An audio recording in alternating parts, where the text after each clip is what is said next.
Good evening and welcome back to this edition of the third class on an epistle to Dr. Arbuthnot by Alexander Pope. I will begin by answering a question which has been posed by Snigdha. Snigdha asks me, Sir Harvey, Cibber, Lady Mary Wortley Montagu and all, they attacked Pope. What has he done? Is there individual reason or different types of reasons? I think this is a very basic question that needs to be answered. Thank you, Snigdha, for pointing that out. Now, as I pointed out that at this point of time, there were, of course, two camps, the Catholics and the Protestants. And, of course, poets were also divided across the Tories and the Whigs. Therefore, at the same time, different poets were writing editions of Horace, different poets were publishing editions of Shakespeare. So they were all competitors in the market. And therefore, there were frequent bouts of enmity between them. For example, Colley Cibber. Colley Cibber was a rival poet to Pope, and he had attacked Pope's edition of Shakespeare. And therefore, Pope had a tremendous enmity towards him. Lord Harvey also, he wrote against Pope's imitations of Horace, and therefore Pope became his enemy. Now, the case with Lady Mary Wortley Montagu is slightly more complex. Pope and Montagu were great friends, and it is suggested that Pope even had feelings for Montagu. But there was a suggestion that was circulated around that Pope, because of his illness and his very short stature and his deformed body, when he proposed to Montagu, Montagu, laughed out loud. And then this created a kind of a rift. When Lady Mary Wortley Montagu returned from Turkey, she actually brought the vaccine for the inoculation for the smallpox. And Pope once referred to her as, afflicted by the pox. Pox was, at this point of time, syphilis. So Pope was also, needling Montagu in the sense that she was sexually afflicted. Montagu, in turn, then wrote poems and satires against Pope.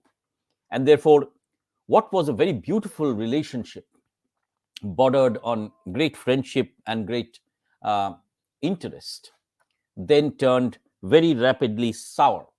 And this was the reason that, Lady Mary Wortley Montagu became a great enemy of Pope, and there was tremendous friction between the two.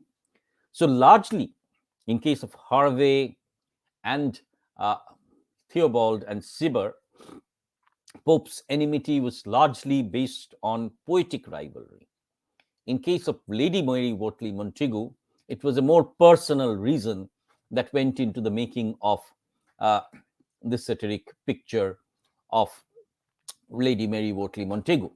So these are the reasons. And therefore, you see, the point that I'm trying to make is that Pope is suggesting an ethic of friendship.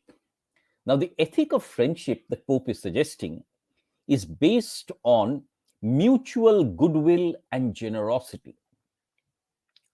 So Pope is suggesting that somebody can be a good friend because he is generous and he has personal attributes that are positive.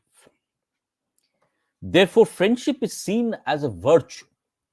So any kind of enmity, any kind of hostility, jealousy that is antithetical to friendship is therefore held up for critical ridicule. And Pope is here creating a gallery of characters. This is something I keep on repeating. And they are in black and white. Therefore, on the one hand, there are his friends who are seen as generous, who are personally good, and therefore they are publicly good. And there are his enemies who are personally, let us put it in this way, not generous, not capable of friendship. And therefore they are seen as, figures of public lack of quality or something that you should not have. So Pope is positing, as it were, friendship as that index through which the public morality of a person is being judged. That is something which I think is very interesting uh, in the poem. So, Snigdha, I hope I have answered your question. If I have, do just write a message in the chat box. There'll be numerous messages which wish me good evening. So, good evening to you all over again. And it is again time that we shared the text and we quickly went through uh, the different parts of the text. So, just give me a second. I hope the epistle is now visible. Now, obviously, now comes the second segment. So, in the first segment, what did we see? We saw that Pope was suggesting that very dramatically that he is the epicenter of the London poetic scene, literary scene, and that everybody is coming to him to show their poems, and he's fed up, and therefore he wants to close his doors, and he criticizes all these false poets who wish to get a prologue written by him or ask him to sort of uh, edit their poems or share their profits. Now, what he'll do is he will talk about his own self, how he came to be a poet, and he will also write about, this is the crux of the poem, about his friends and his enemies. So the portraits will now come thick and fast. So he writes, why did I write? What sins to me unknown dipped me in ink, my parents or my own? As yet a child, not yet fool to fame, I lisped in numbers, for the numbers came. I lisped in numbers? Children lisp. Ado ado kotha bole na, that is called lisping. So Pope is suggesting that he was a poet right from his childhood. So poetry came naturally to him. So I lisped in numbers, for the numbers came. I left no calling for this idle trade. No duty broke, no father disobeyed. So he says, I was born for this. I knew that I had to write poetry, and I wrote with the consent of my family members. The muse but served to ease some friend, not wife, to help me through this long disease, my life. Now, you'll remember that I had talked about Pope having tuberculosis of the spine. He was horribly deformed, and he was ill for a long, long time. He could not travel much. So he refers to this long disease, my life. He says, poetry is like my wife and has helped me survive this long disease, my life. So first to poetry I owe my life, and second to Arbuthnot, thy art and care. Art and care as a physician. Remember, Arbuthnot was the physician of Queen Anne. To teach the being you preserved to bear. But then why publish? So he says, why did I write? Because I was born to write. Because it was natural to me. So Pope is saying that I am a great poet because poetry comes naturally to me. Why then publish? Granville the polite, and knowing Walsh would tell me I could write. Well-natured Garth inflamed with early praise, and Congreve loved and Swift endured my lays. Now, I'll not give you all the annotations, but all these, Granville, for example, Walsh, William Garth, were all reputed satirist poets of that period. Congreve, of course, you realize, William Congreve of The Way of the World, Swift of Gulliver's Travels. The quote, so the poets, he's suggesting that the poets of my generation all asked me to publish. So I did not publish because I was vain. I published because I was seen as a good poet, and my fellow poets wanted me to publish my works. The courtly Talbot, Somers, Sheffield read, even Mitred Rochester would nod the head. So Talbot, Somers, Sheffield, and Rochester are noblemen. So different patrons also asked me to write. So I was recognized. What Pope is suggesting is I was recognised, লোকে আমাকে চিনতে পেরেছিল, এবং সেই জন্যই সবাই আমাকে কবিতা লিখতে বলতো, তাই আমি কবিতা লিখতাম। Right? So you see once again how is projecting himself, pope নিজেকে কিন্তু প্রজেক্ট করছেন এখানে। Right? So and St. John's self, great Dryden's friends before. So all the friends, people who were friends with Dryden, and were admirers of Dryden. Cannot Dryden? Because Dryden was seen as the epitome of good poetry. So Pope considers himself the literary inheritor of the heritage of Dryden, of the classicism, of the great sophistication, and the great, I'm sorry, just excuse me, of the great, let's put it this way,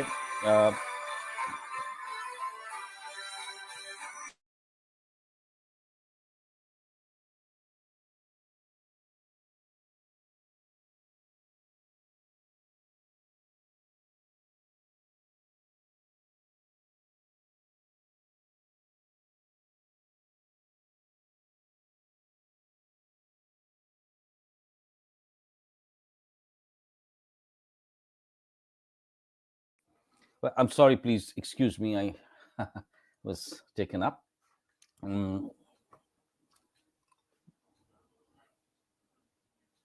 Okay, you want me to zoom the poem?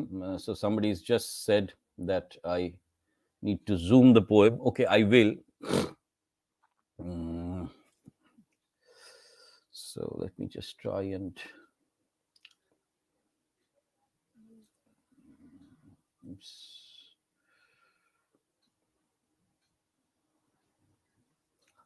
Right, I hope this is better for you. So every one of my friends wanted me to publish, and that is why I published. That is what Pope is suggesting. So he's seeing himself as the literary inheritor of John Dryden, and he's seeing himself as the classicist. অর্থাৎ একটা জিনিস তোমরা লক্ষ্য করে দেখছো কিনা জানি না, সেটা হচ্ছে পোপ কিন্তু he is creating a kind of a hierarchy, এক ধরনের হায়ারার্কি যেন পোপ সৃষ্টি করছেন। কিরকম হায়ারার্কি? না, you have sorry, I am extremely sorry. Right. So প্রথমে হরেস, the great classical poet, তারপর Dryden, the great neoclassical poet, and then comes Pope, the great neoclassical poet. অর্থাৎ he's creating a kind of literary lineage for himself. So with open arms received one poet more, happy my studies when by these approved, happier their author when by these beloved. From these the world will judge of men and books, not from Burnet's, Old Mixons, and Cooks. Burnet's, Old Mixons, and Cook were, rival poets whom Pope dismisses as authors of scandalous history, right? Authors of scandalous history. By the way, somebody has written in the chat box that it is a text by Jack Lynch. It's not, John Lynch. It's not John Lynch. It's Jack Lynch, right? Lynch. And then he starts to defend his poetry. Soft were my numbers, who could take offense, while pure description held the place of sense. Like gentle fannies was my flowery theme, a painted mistress or a purling stream. So Pope says, I started off with writing very soft poems, not great satires. Fanny, of course, refers to Lord Hervey. Now, Hervey is Hervey Snigdha. You must remember that, right? Now, Hervey, incidentally, at that point of time, was considered to be a homosexual. And, at that point of time, English society was extremely homophobic, right? So Pope is sort of mocking Hervey when he refers to him as gentle Fanny. Was my flowery theme a painted mistress or a purling stream? Yet then did Gildan draw his venal quill, Gildon was a critic and a poet who had attacked Pope, especially his poetry. So he says, I was not enemies with anybody. I did not write satires against anybody. I wrote, pastorals. For example, Windsor Forest. He says, I started off with pastorals, but then I was attacked. Gildon drew his venal quill. I wished the man a dinner and sat still. Yet then did Dennis rave in furious fret. John Dennis, of course, another critic who attacked Pope. I never answered. I was not in debt. If want provoked or madness made them print, I waged no war with Bedlam or the Mint. অর্থাৎ এরা সব পাগল, bedlam is পাগল আর mint is they were broke, মানে যাদের কাছে কোনো পয়সা নেই, যারা একেবারে দৈন্য দশা যাদের, তাদের সঙ্গে আমি লড়াই করিনি। I had no confrontation with them. Did some more sober critic come abroad? He says, if I was critiqued with some honesty, অর্থাৎ আমার সব ভালো তা তো নয়, আমার যদি কিছু খারাপ থাকতো and somebody pointed it out, I accepted it. If wrong, I smiled. If right, I kissed the rod. So he says, I did not want to write satires against anybody, but I was provoked. ঠিক যেমন হরেস বলছেন না যে I wrote satires because I was provoked. So Pope says, আমি তো খুব শান্তশিষ্ট ছিলাম, কিন্তু আমাকে repeatedly people provoked me. Pain's reading study are their just pretense, and all they want is spirit, taste, and sense. So he dismisses all his critics as wanting spirit, taste, and sense. Commas and points they set exactly right. বলছে আমার কমা ঠিক করে দিচ্ছে, আমার semicolon ঠিক করে দিচ্ছে, all minor issues, minor criticisms. And 'twere a sin to rob them of their might. বলছে তাও আমি কিছু বলিনি. Yet never one sprig of laurel graced these ribalds. এরা কেউ কোনো recognition পায়নি. Laurels are recognitions. So not one sprig of laurel. মানে কেউ একটা পাতা, লরেল গাছের একটা পাতাও এদের মাথায় দেয়নি. From slashing Bentley down to piddling Tybalds. Bentley, of course, Richard Bentley was another critic of Pope. He was supposedly a classical scholar and Pope disputed his scholarship. And Tybald was, of course, Tybald is Theobald, actually. Theobald, who brought out a rival edition of Shakespeare and had attacked Pope's edition of Shakespeare. So Theobald also becomes a dunce in the Dunciad. Each wight, each man who reads not, but scans and spells, each word catcher that lives on syllables, such piecemeal critics some regard may claim, preserved in Milton or in Shakespeare's name, pretty in amber to observe the forms of hairs or straws or dirt or grubs or worms. বলছে Milton বা শেক্সপিয়ারে ভালো কিছু এরা দেখে না. They only observe the dirt, the squalor. So these are, Pope is saying these are all junk critics. The things we know are neither rich nor rare, but wonder how the devil they got there. So he says, people criticized me. That was what the first, remember, Cicero থেকে নিয়েছিলেন Pope. He said, people may criticize you, but you have to hold your calm. That was what even Arbuthnot was saying, that you should not engage in personal rivalry. Were others angry? I excused them too. Well might they rage. I gave them but their due. A man's true merit is not hard to find, but each man's secret standard in his mind. That casting weight pride adds to emptiness. This who can gratified, who can guess? Because these are not only, Pope is saying, these are not only empty people. এদের মাথায় কিছু মগজে কিছু নেই. They have no talent. And they also have pride. They also have pride. This who can gratify, who can guess? The bard whom pilfered pastorals renown, who turns a Persian tale for half a crown. The reference to the Persian tales is to a rival poet called Ambrose Phillips. Ambrose Phillips translated the Persian tale.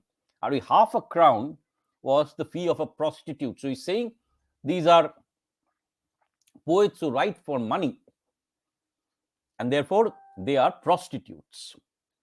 Just writes to make his barrenness appear, and strains from hard-bound brains 8 lines a year. The Pope ki bolchen ekhane?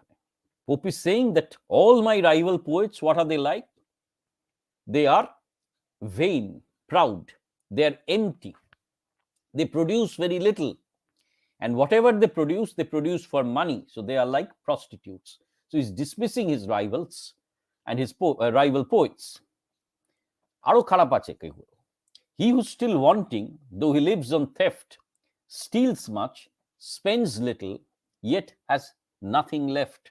So kichu kichu kobi ache who plagiarize, who copy, steals much, spends little, nije theke kichu likhte pare na. They have no originality, they only copy, yet has nothing left. And he who now to sense, now nonsense leaning, means not, but blunders around about a meaning. So he's dismissing all poor poets. Some plagiarize, some are vain, some are proud, some are empty, some steal lines, and some go about round about the same line over and over again. So periphrasis in the way they repeat themselves. And he whose fustian so sublimely bad, fustian is a kind of cloth made of linen and cotton, and therefore it is, irregular, orthat khapchara. So some poets are irregular in the sense they can write something good and then they write something bad. So there's no standard. So he whose fustian so sublimely banned, it is not poetry, but prose run mad. All these my modest satire bade translate, and owned that 9 such poets made a Tate. Nahum Tate, of course, you remember, tried to change Shakespeare. So saying all these kinds of different kinds of poets I dismissed. How did the fume and stamp and roar and chafe, and swear not Addison himself was safe? আচ্ছা, এইবারে কিন্তু আমরা একটা খুব critical জায়গায় এসেছি। So is dismissed all kinds of minor critics of him, অর্থাৎ সব বাজে কবিদের ও লাম্প করে দিয়েছে একটা জায়গায়। কেউ পাগল, কেউ প্রাউড, কেউ কিছু লিখতে পারে না। কিন্তু now he comes to the critical figures. এইখানে কিন্তু পোর্ট্রেট গুলো, here the portrait start with great Ernest. And the first portrait is that of Atticus. Ektu hate kache kagoj kolom, if you have a pen and paper, write Atticus. Atticus is the first major portrait and refers to Addison. Joseph Addison, of course, you have encountered him as the author of the Spectator papers, 555 essays, along with Sir Richard Steele. Now, Addison also wrote the classical play Cato. তোমাদের মনে আছে কিনা জানি না। They wrote the classical play Cato and was recognized as one of the foremost literary figures of the 18th century. অর্থাৎ Addison, পোপের মতো, was one of the major literary figures of the 18th century. তো এই অ্যাডিসনকে pope কেন criticise করবেন? That is something we need to find out. What is this portrait all about? Peace to all such, but where there one who fires, true genius kindles and fair fame inspires, blessed with each talent and each art to please, and born to write, converse, and live with ease. So Pope is saying that Addison had talent, Addison has the art, he has the technique, and he was, like Pope, born to write and hold good conversation with good taste. তাহলে অ্যাডিসনের কাছে সব কিছু আছে, test আছে, he has the ability to converse, he has the ability to sort of to write. But what is Addison's problem? Should such a man, too fond, rule alone, bear like the Turk, no brother near the throne. Now, if you remember, the Turk always had did not want to have any kind of uh, rival to the throne. So Addison was very jealous of Pope, and they had a falling out. Now, Addison once wrote that he did not prefer Pope's translation of Homer, but that of Tickell. Also, Pope was a Catholic, while Addison primarily belonged to the Protestant and the and the uh, he belonged to the Whigs. Therefore, you know, Pope and Addison had a subtle enmity. But you see, Addison to আর কেউ আজে বাজে লোক নয়. So Pope cannot dismiss him. He says Addison is very good, but the only problem that he has is that of jealousy. And therefore he cannot tolerate Pope. So you see, Addison is placed as an antithesis to true friendship. In true friendship, there is generosity. But Addison's fault, Atticus's fault, is that Atticus is extremely jealous. So Atticus একদিকে Addison, and there is the personal history of his jealousy with Pope. And অন্যদিকে, Atticus is also the good man who is essentially jealous and therefore immoral. He cannot be a moral ideal like Arbuthnot, who is not only good, but he's also a good friend and generous. A friendship is so important. Pope is suggesting that he can be a friend who is generous and moral, but who is not generous can never be a friend like Addison. So, bear like the Turk, no brother near the throne. View him with scornful yet jealous eyes, and hate for arts that caused himself to rise. So, Pope is saying that he rose because he could write well. ভালো লিখতো তাই উপরে উঠেছে, কিন্তু অন্য কেউ উপরে উঠুক সেটা চায় না. Damn with faint praise, assent with civil leer. So he does not attack directly this man, but he makes suggestions, and without sneering teach the rest to sneer, so that he can influence others also to dismiss Pope as a bad poet. Just hint a fault, বলবে না এ খারাপ, ও খুব ভালো লেখে কিন্তু জানি কিরকম একটা এই জিনিসটা ওর ভালো না. So hint, damn with faint praise, assent with civil leer, and without sneering teach the rest to sneer. Willing to wound, yet afraid to strike, just hint a fault and hesitate dislike, alike reserved to blame or to commend, a timorous foe and a suspicious friend. So he will not be direct in his enmity, but he will always try to provoke jealousy and harm you. সুতরাং true friend নয়, he's a false friend. Dreading even fools by flatterers besieged. So he likes flattery. He says Addison is a person who likes flattery. And so obliging that he never obliged. Like Cato. Cato, of course, was, the tyrant about whom Addison wrote. And Pope is saying Addison himself is Cato. Right? Like Cato gave his little Senate laws. So he has his own coterie. And he only speaks to them and sits attentive to his own applause, while wits and templars every sentence raise and wonder with a foolish praise of praise. Who must laugh if such a man there be? Who would weep? Who would not weep if Atticus were he? তাহলে এবার তোমরা, you can take out your pen and paper and just try and figure out what is Pope's portrait of Addison like? And this is a very important question for you. Pope is portraying Addison as a great poet, as a capable poet. So in terms of poetic quality, Addison has little parallel. অর্থাৎ কবি হিসেবে কিন্তু অ্যাডিসনের কোনো খামতি নেই।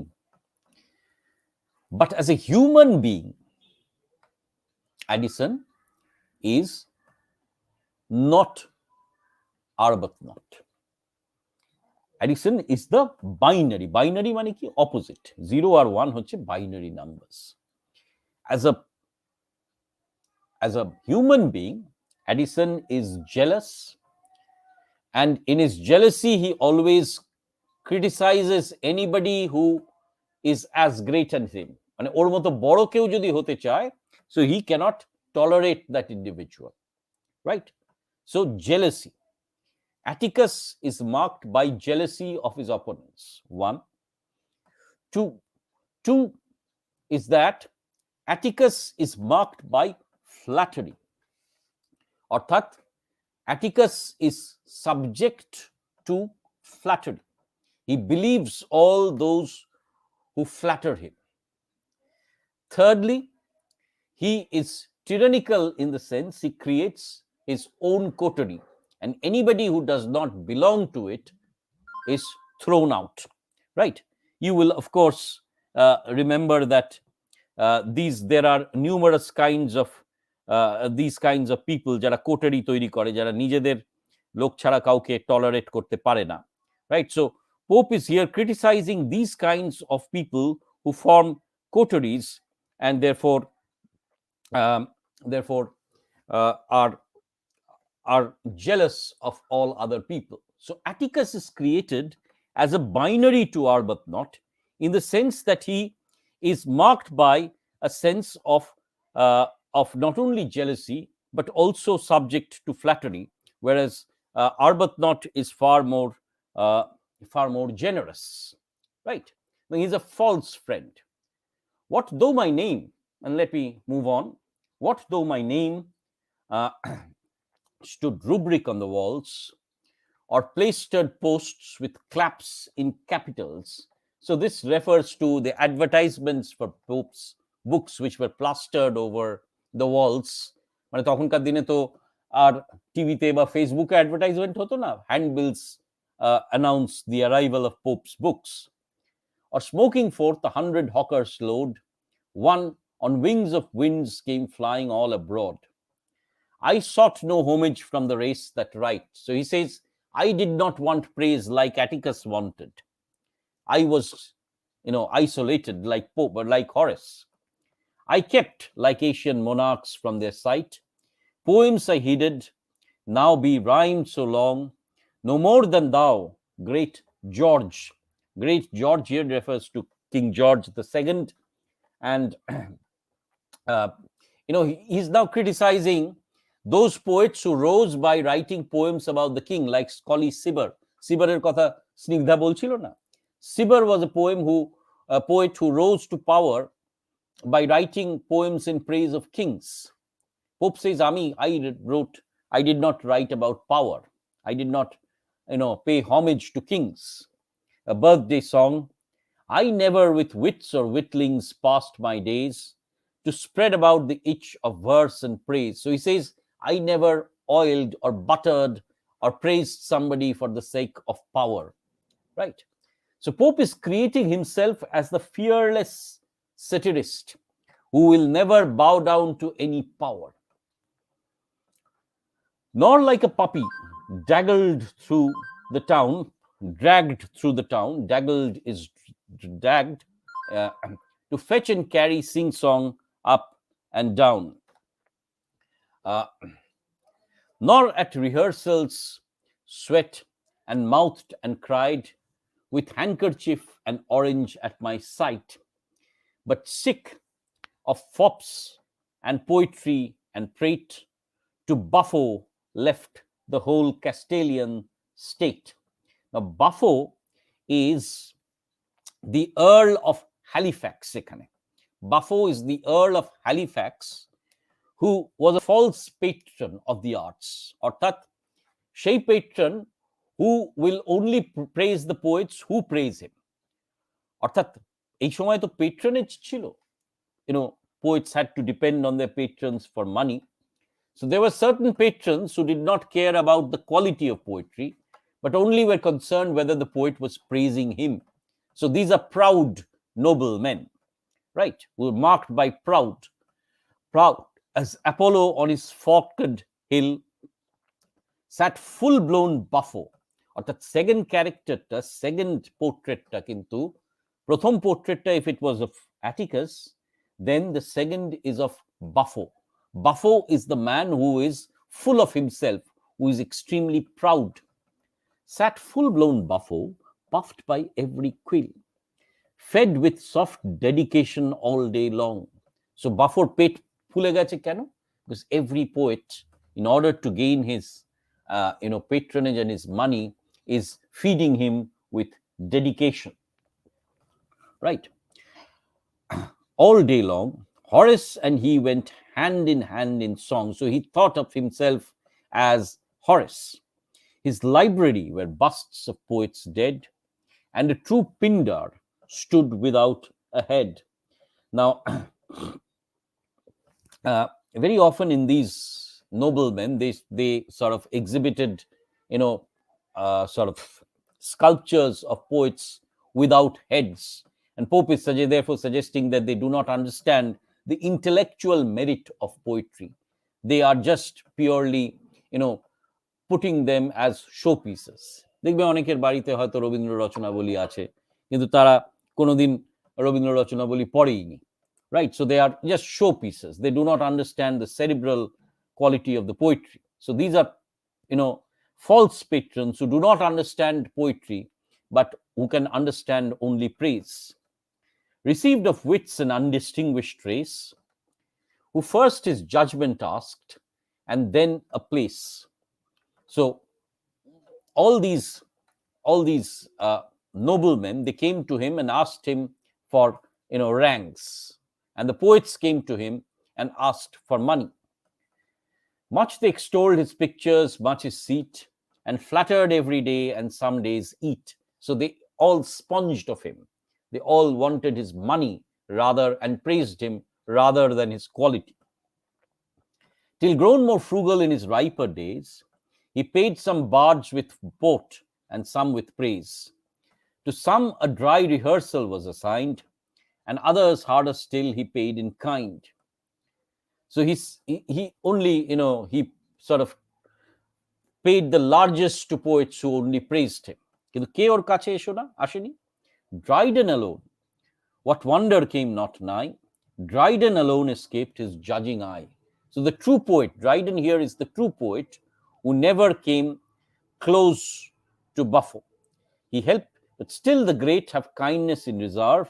He helped to bury whom he helped to starve. So Pope refers to Dryden, who lived in some poverty, but was, buried with great pomp. He says, যারা এইসব patron, যারা জীবিত থাকতে কেউ পাত্তাও দেয় না, মরে গেলে বিরাট মেমোরিয়াল কনস্ট্রাক্ট করে।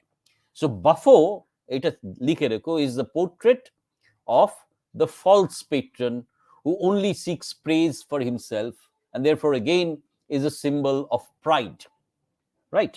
If Atticus is a symbol of jealousy, then Buffo is a symbol of pride. May some choice patron bless every grey goose quill, may every Bavius have his Buffo still. এখানে খেয়াল রেখো, Bavius is a poet, have his Buffo still. So let every bad poet have his bad patron. So when a statesman wants a day's defense, or envy holds a week's wars with sense, or simple pride for flattery makes demands, make dunes by whistled off my hands. So he says, when they demand praise, or when they are in a mood of pride, they all seek their poetry. তারপরে আবার he will now return to the great poets, or friendra, right, who are not submitting, or who are not surrendering to flattery. And those they left me, for they left me gay. Now John Gay, whom we will do in the Vishwabharati syllabus, the Beggar's Opera being his greatest work, and Pope was great friends with Gay, although that friendship too sort of did not survive, but Pope is talking about his friend John Gay here. For they left me gay, left me to see neglected genius bloom. So he's referring to Gay as that neglected genius. I'm sorry, neglected die and tell it on his tomb. So Pope Gay died poor, and Pope buried him and wrote his epitaph. Right. So Pope is referring to he has been a patron. Pope says he has been a companion of good poets, whereas the false patrons have been patrons to bad poets. My left neglected die and tell it on his tomb. Of all thy blameless life the sole return, my verse and Queensberry weeping over thy urn. Queensberry is Charles Douglas, the third Duke of Queensberry, who paid for a monument to Gay. So এখানে third portrait is of Gay, the quality poet, the genius who dies in poverty, like Dryden. So, oh, let me live my own and die so too. To live and die is all I have to do. Right. So he says, I may live well so that I may die well. Maintain, but who is the correct good poet? Ebar Pope describe করছেন. Pope বলছেন যে maintain a poet's dignity and ease. So a good poet should maintain his dignity and his ease, to see what friends and read what books I please. Above a patron, though I condescend sometimes to call a minister my friend. So he says, sometimes I call a minister my friend, but I do not care for who holds what rank. I am absolutely honest, brutally honest, and a friend to virtue. So I was not born for courts or great affairs. I pay my debts, believe and say my prayers. So Pope is creating the good poet as that upright and principled man who does not praise anybody falsely, who does not surrender to anybody, and who lives a very upright life. Can sleep without a poem in my head, not know if Dennis be alive or dead. Why am I asked what next shall see the light? Heavens, was I born for nothing but to write? So he's বারবার pope একই কথা বলছেন that he is born to write, he's a born poet. I found him close with Swift, indeed no doubt, cries prating Balbus. Balbus is a Roman lawyer and a friend of Pope. Something will come out. 'Tis all in vain, deny as it I will, no such a genius can never lie still. 'Tis always expected to write poetry. Pope is expected to produce poem after poem. The first lampoon Sir Will or Bubbo makes. Sir Will is William Young, a politician whom poet disliked. Bubbo is Owl. Owl is again a lack of taste. So poor guiltless I can choose but smile, where every coxcomb knows me by my style. Ebar Pope is suggesting that his poetry is only for the sake of virtue and truth. এখানে কিন্তু Pope is defending his poetry as a poetry of virtue and truth. Cursed be the verse, howsoever it flow, that tends to make one worthy man my foe. Give virtue, scandal, innocence a fear, or from the soft-eyed virgin steal a tear.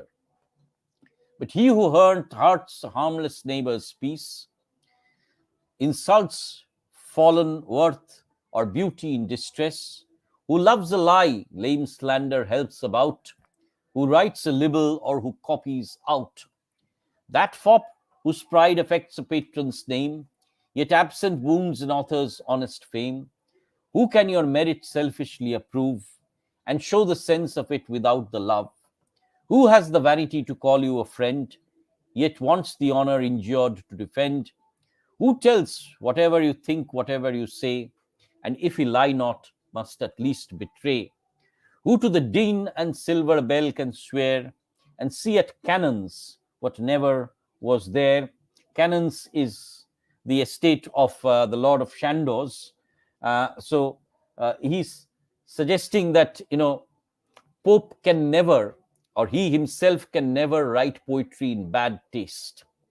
Who reads but with a lust to misapply, makes satire a lampoon and fiction lie. A lash like mine, eita lokho kore dekho, that satire is treated as a lash, a kind of a whip, so that it can scourge or it can eradicate a vice. So the function of satire is to be truthful and to be brutally honest, so that nobody will, no honest man will dread, but all such blabbling blockheads in his stead. So Pope, what has he done in these lines? He has fundamentally drawn portraits of individuals whom he considers false, who are either jealous or proud. He has then established himself as a poet who does not, write poetry with any kind of other aim in mind, but to write about the truth. And therefore, Pope suggests that his poetry is all about